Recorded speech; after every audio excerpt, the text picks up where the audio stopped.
All right, let's dive into this. Mass deportation, huge topic, especially right now with, former President Trump saying if he gets back in office, biggest deportation ever. It's a big one, for sure. And we're going deep today, folks.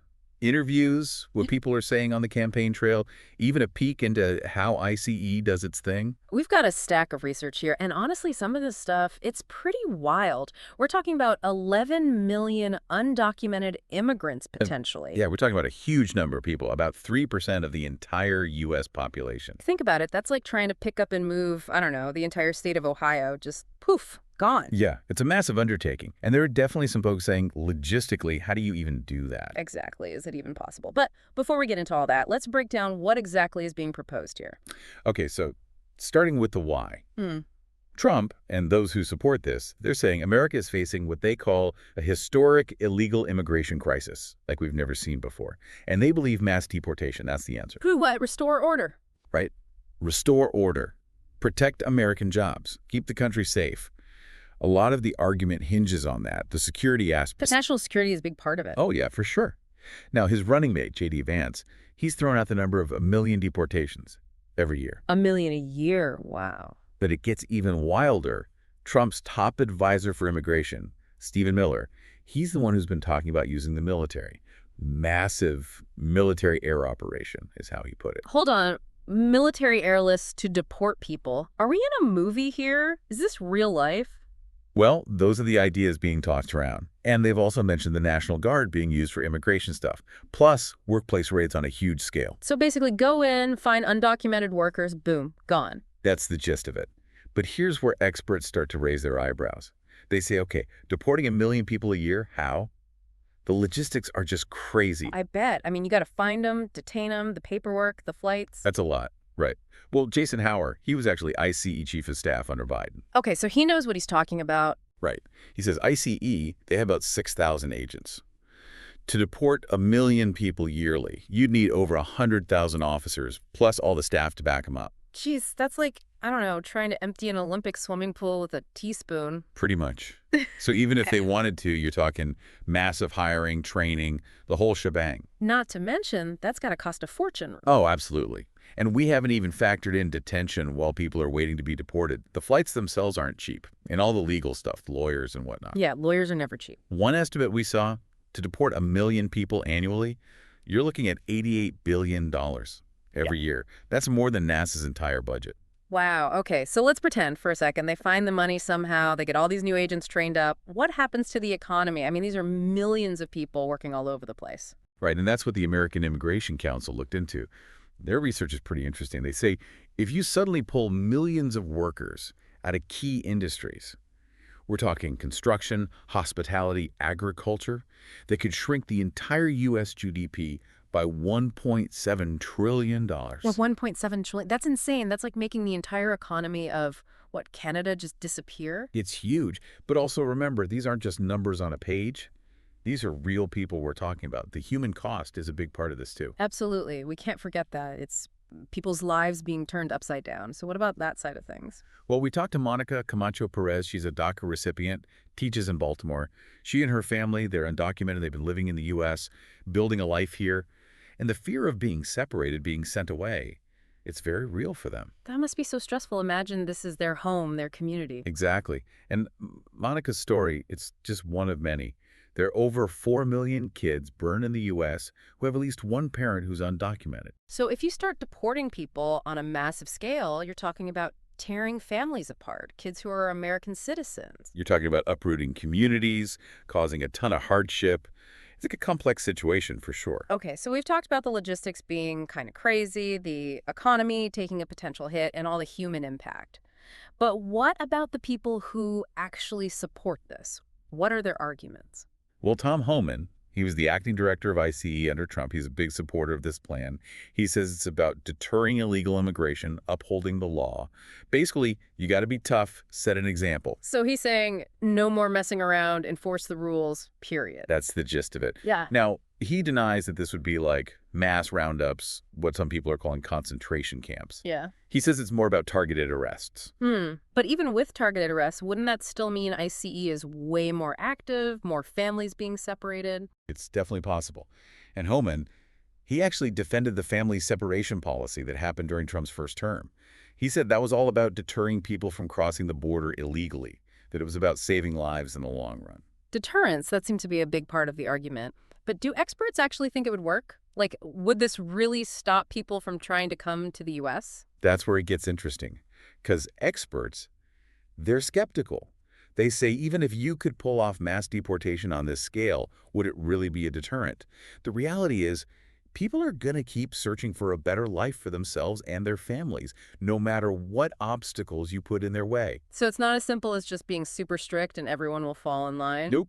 Immigration, it's complicated. Right. There are so many reasons why people cross borders, often risking their lives to do it. This whole deep dive, it's really showing us how complicated it is, all the human stories involved. It's a lot to think about, for sure. And we've only just scratched the surface.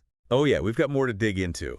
For instance, we got a fascinating look at how ICE works on the ground. Really? Like behind the scenes kind of stuff. Yeah, we followed some agents in Maryland. They were doing an operation targeting undocumented immigrants who had criminal records. Tense and tense. It was. And get this, it took a team of like over a dozen ICE officers, 7 hours to arrest 6 people. Wait, what? 7 hours for 6 people with that many officers? That doesn't sound very efficient. It does make you wonder, right? Yeah. And this was a targeted operation, Huh. focused on people they considered a danger.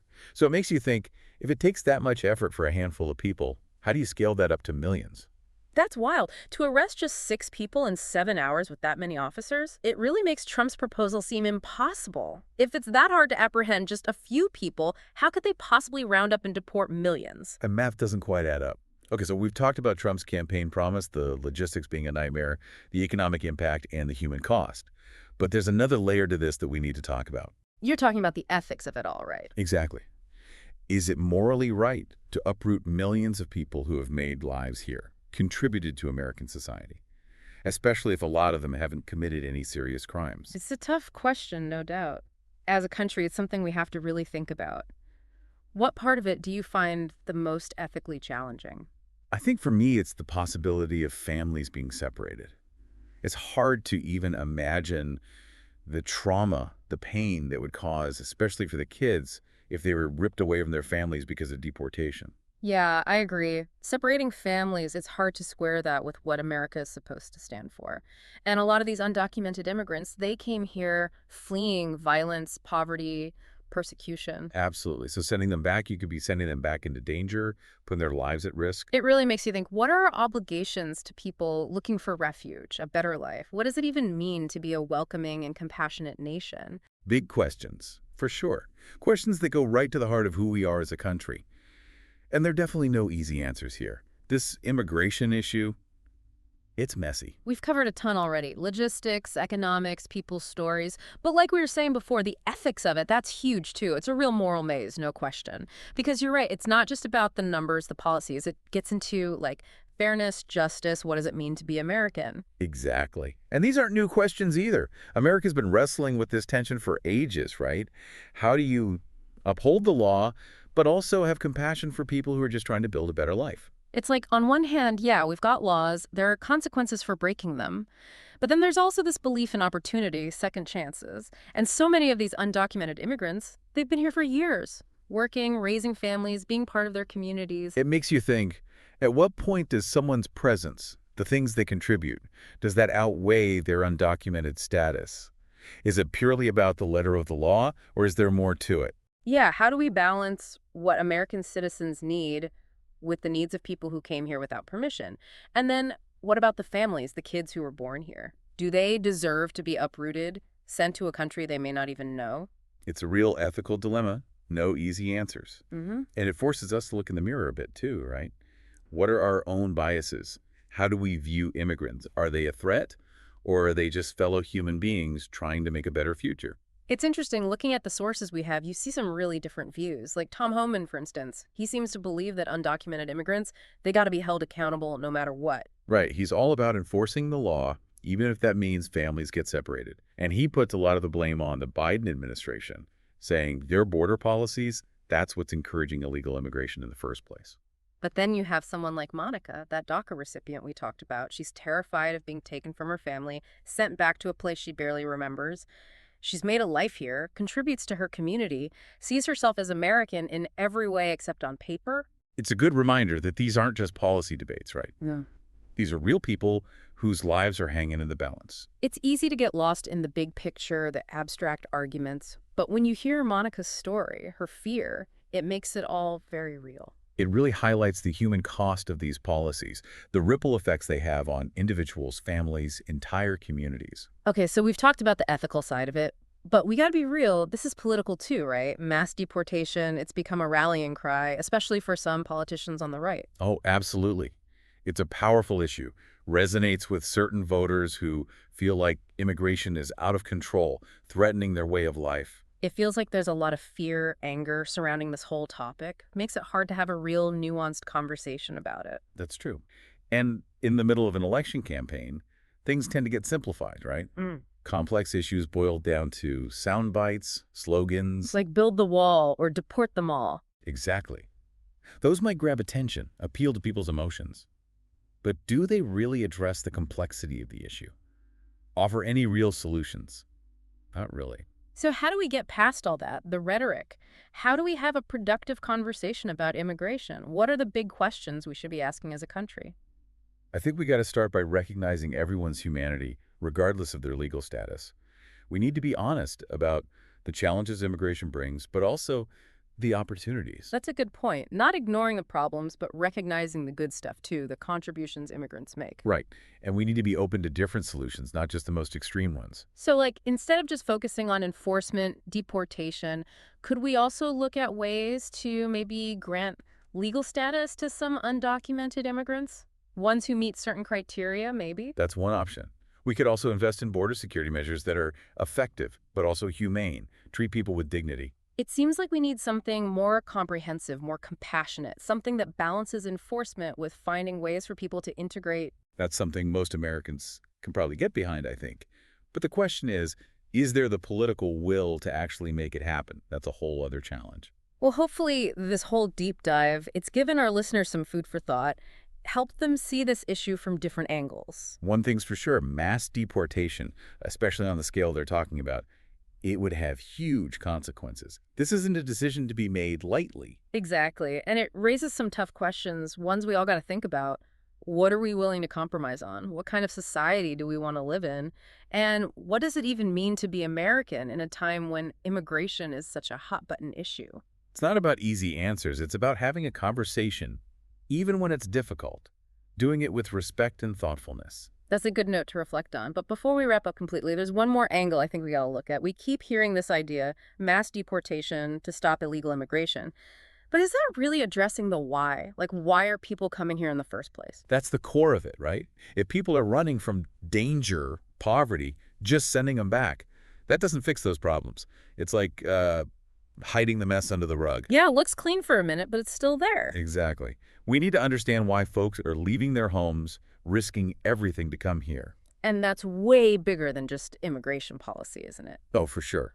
You're talking foreign policy, economic development, even climate change. It's all connected. So, like, if we want fewer people coming from Central America, got to deal with the gangs, the poverty pushing them out. Right. So instead of walls, instead of deportations, what if we invested in those countries? Make it more stable. Give people a reason to stay. Feels more humane, too, right? Address the root cause, not just punish people for seeking a better life. It's about recognizing we're all in this together. What happens over there affects us over here. So, for our listener, after all this, what's the big takeaway about mass deportation? Honestly, it's complicated. The consequences, we might not even fully get them. It's not just numbers, political points. It's people's lives, our values, what kind of country we are. Any decision on this has got to be made carefully. All the complexities, got to weigh them all. If we want to have a real discussion about immigration, we got to go deeper than the slogans. Listen to each other, look at the facts, ask the tough questions. Be willing to challenge our own assumptions, too. It's not about easy answers. It's about finding solutions that are fair and compassionate. Lots to think about, not just for this election, but moving forward. Thanks for joining us on this deep dive into mass deportation. Hope it gave you something to chew on.